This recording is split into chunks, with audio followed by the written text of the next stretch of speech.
Hi friends, good morning. இன்றைக்கி ஸ்கூலுக்கு தயிர் சாதம் கட்டியிருக்கேன். வாரத்தில் எப்படியும் ஒரு 2 நாள்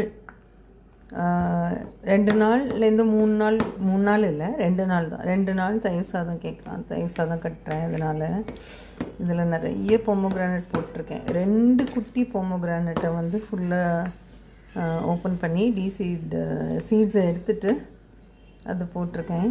ஒரு நிமிஷம். இந்த சைஸு குட்டி சைஸு வீட்டில் காய்க்கிற பொமோகிரானட்டுங்க.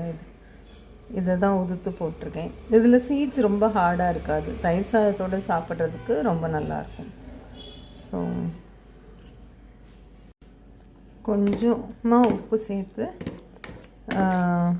இது போட்டுட்டு பொமோகிரானட்டை நல்ல குழவா வடித்த சாதமும் போட்டு பால் ஊற்றி பிசைஞ்சிருக்கேங்க. ஃபுல் அண்ட் ஃபுல் பால் ஊற்றி உப்பு போட்டு பிசைஞ்சிட்டு கொஞ்சம் மேலாக தயிர் போட்டு கலக்கியிருக்கேன். ஸோ மதியத்துக்கு இந்த தயிர் ஊற்றினா, பால் ஊற்றினா தயிர் எப்படி உரையும், அந்த மாதிரி இந்த சாதத்தோடு சேர்ந்து கரெக்டான பதத்துக்கு இந்த தயிர் உறைஞ்சி சாதம் சூப்பராக இருக்கும். இது நான் ஏற்கனவே ரெசிபி போட்டிருக்கேங்க. எனக்கு ஒரு அடிஷன் வந்து கேரட்டுக்கு பதிலாக இன்றைக்கி பொமோகிரானட்.